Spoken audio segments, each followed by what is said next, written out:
Thanks for stopping by, everybody. Level and Diecast. We do have some Elite 64 models right there. We're going to crack those open today. Before we get to those, we're going to just run down Elite 64 thus far. Number one in the mix, the Mercedes-Benz SL Gullwing. This one is pretty nice. It's all right. It's all right. I mean, Hotwheels has been doing a lot of Gullwing stuff, and this one's okay. I do like the fact that this one does have opening doors, though. Of course, it's a Gullwing, so you got to have the opening doors. So it looks pretty good. It does have roll cage and stuff in there. The doors stay up, which is pretty good. There is some pretty good detail to this.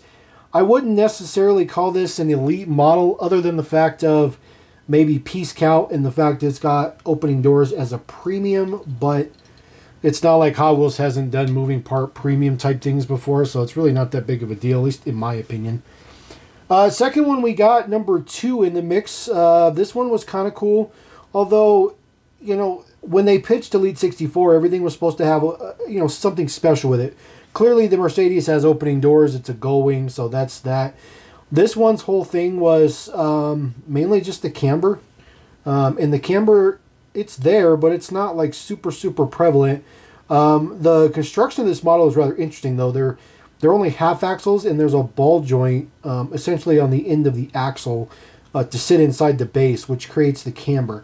It's not adjustable. You can't adjust the camber, but it's very interesting the way that it was built.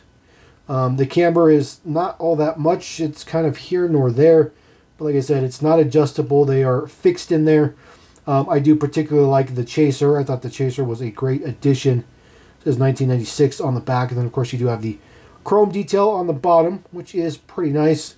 Of course, you know, you knew that Hot Wheels was going to have to throw in something JDM, which, you know, that is what it is. The other thing that was a pitch for Elite 64 was the sheer amount of parts that it takes to build a model. This one being number 3. This is the Mustang. As of right now, before I crack open those two in the background, in my opinion, this is the best Elite 64 they've done thus far. This casting's nice, big, beefy. It's heavy. It feels good. The wheels are fantastic. Nice slicks on there. Details and the fit and finish of this model is just insane. Plus, this model has a moving feature. So just pop the hood up. Oh, there it goes. Just wants to pop right off. There is the big, huge twin turbocharged V8 down in there. Looks good. A couple of extra pieces to that. There's even a little bit of detail for the radiator fans and stuff in there. So there's a lot of details of this model. All these little canard pieces here to hold the front splitter and stuff on there. I mean, this model is definitely one of the best ones. The hood piece even has print in it. The entire front end is printed, and of course those nostrils in there are open. So they see right through there. You can see right through the nostrils in there. And they go right to the turbos, which is exactly what you'd expect. So, like I said, in my opinion thus far, of all the Elite 64s, that one's definitely the best one in my opinion. You know, they've tried to touch everything too. They did a supercar, although they did Liberty Walk, which they're trying to get supercar plus Liberty Walk. And yes, I don't have the window piece on here intentionally because it's impossible to get off of there. So I just left it off of there for now so that we can showcase it. This is definitely the second best model that they've done.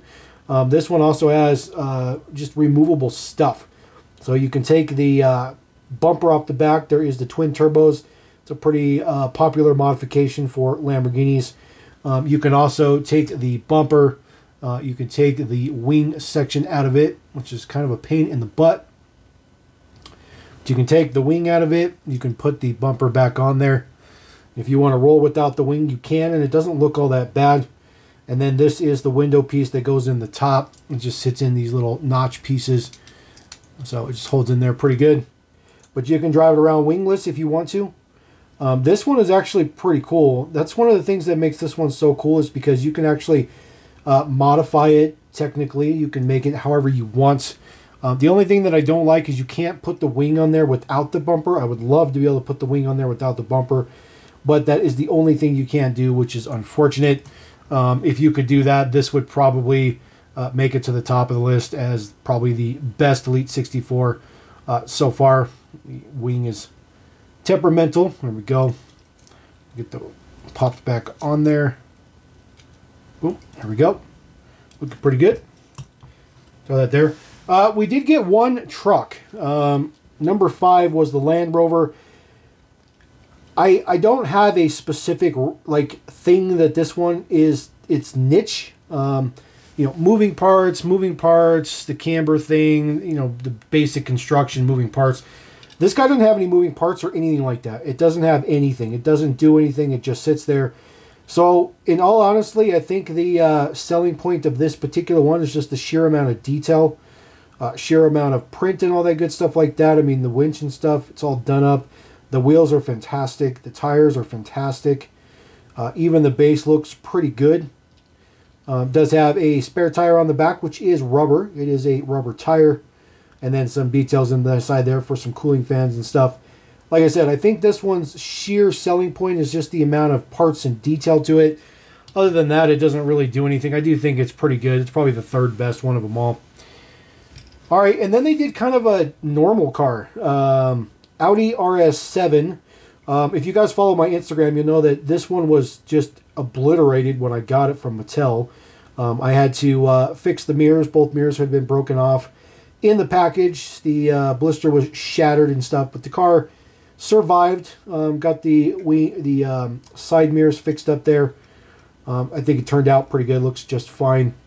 But this model is another one that just doesn't do anything. It just sits there.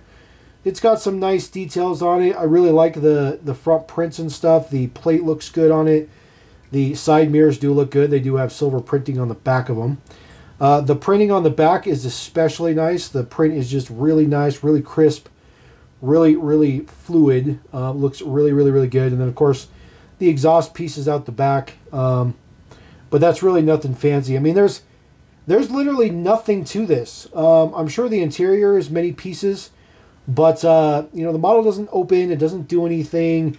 There's no camber. There's no nothing to it. I mean, this is just basically just a... It's just a regular model. It's just, you know, and it's big. It's really big. I mean, look how big that is next to that Land Rover. It's a very big casting. All right, moving on from the Audi. This is number 7. This is the Porsche 928 Safari. Probably not going to be all that great, but we'll see. I don't think this has any moving parts either. Of course, it just comes in a double blister card here. Just like all the other Elite64s, they don't have any information. They don't know the length, width, height, or weight, or anything of that car.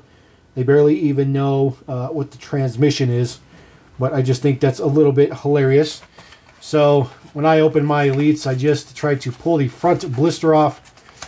Yes, I don't know why, but for whatever reason, I do hang on to the packaging. Not that I'm ever going to get rid of these or whatever to need the packaging. And so we'll get this hopefully out of here. There's a little tray that the cars sit in. There we go. Get the tray popped off of there. Okay, just a little tray. Clamshell. Put it back in that clamshell. There we go. Yeah, I guess we'll let it sit in the background. It's not that big a deal. Maybe move these back just a little bit. Real quick. There we go. All right, Porsche 928 Safari. First time seeing this one, obviously. We just cracked it open. It does have the exact same build as the Audi and the Land Rover do. It just feels the same in hand. A little bit of print on the bottom for the exhaust. Of course, it is its own custom wheel. Pretty much all of these, actually all of these have their own custom wheels. So the wheels are all specific. The mud flaps look to be probably part of the interior so that they could be plastic. Prints on the back, pretty average. It is lensed taillights, which is impressive. That's definitely a good thing. That is an actual rubber spare tire there, which is pretty nice. It doesn't move, doesn't come out or anything like that. There is no roll cage or nothing inside there. The interior looks relatively plain. It looks to be just one molded piece, which is very anti-Elite64. As far as the details on the front, the prints look fantastic though. Lens headlights on it as well. I mean, really, there's really nothing here that I can see that would change this from being just a standard premium, with the exception of potentially having that spare tire here in the back. But this one is this one's underwhelming for sure. I feel like Elite64 is just not working like Mattel wants, and they're really trying to figure out budget ways of doing this, and they're getting away from everything that they promised everybody that we were going to get. You know, these multi-piece things like that, and this one's just not very good. All right, this is the newest one to drop. You'll see we go from 7 to 9. There is no number 8 quite yet, although I do believe number 8 is supposed to be the Tacoma that was shown at the latest convention. That one is going to be the most ridiculous one. That's supposed to have all kinds of like swappable bumpers and off-road stuff and whatnot. We'll see if that actually pans out. And then number 10, which is the next one to drop later this month, as of the recording of this video, will be the Elite64 Bugatti, the like 35 Bugatti or something like that, old school racer. All right, Pandem Datsun 280ZX. There's a real car of this, so this is a replica of a real car. So this one is not nothing particularly fancy, I guess, with this. It's more of a Hot Wheels promo slash collab slash whatever you want to call it. Let's see if I can get this to cooperate with me a little bit. It didn't quite peel off of there like I wanted it to. There we go. All right, get that separated. The struggle is real, ladies and gentlemen. There we go. Get that out of there. Get the Datsun. Yes, another Datsun. Yes, because we just need another. And Datsuns are just like Mustangs. It's just never ending. It's just never ending. So throw that in the back. All right, this is the first look at the 280ZX here on the channel. Obviously, this is not new to the collector realm. Lamely has shown this off a little bit here and there. So this one has camber as well. Some serious camber to it. Some big slicks on it. It's not adjustable though. But I can tell you these wheels though are ridiculous. The wheels are really nice, but again, the model itself, it doesn't do anything. It just sits there. Lens taillights do look good. It says Rocket Bunny Racing on it. Again, the interior appears to be all one piece, one molded piece. Prints look pretty good though. Lens headlights on the front. That does look pretty good. It's okay. It's okay. I do like the big fat wheels on it. That looks pretty good. The exhaust is all like gloss finished, but the base itself is matte, which is kind of interesting.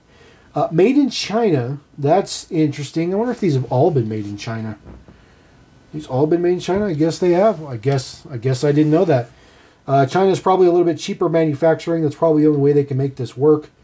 You can see it is super stanced. I mean, it looks okay.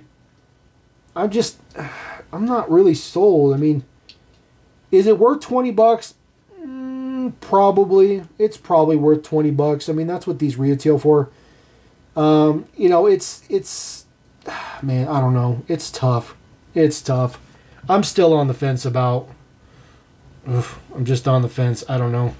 Let me move this down for us real quick. Just apologize about that. Normally I try not to move the camera, but I do want to showcase that it rolls, and it rolls perfectly fine.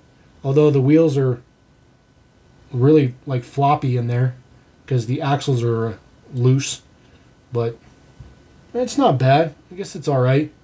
It's an interesting model, but it is what it is. So Elite64, you know what? I still don't have an opinion on this line. I still, we're all this car's deep into it, and it really hasn't panned out to be anything fancy. It's just, I mean, honestly, to be honest with you, I think that RLC cars are far better than these, and it's only $5 extra on the regular.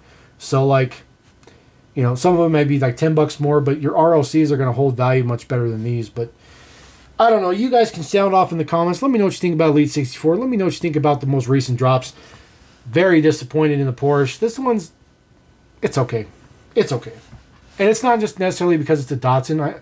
I am trying to be objective with it, but the line is just, the line's not what I thought. It peaked like right here, and then that's it. It's done. I don't know. We'll see. We'll see. I am excited to get that Bugatti coming out, so maybe that'll change my mind. But anyways, we're going to roll out. Appreciate you guys. Thank you very much. Rolling. Level M. Peace.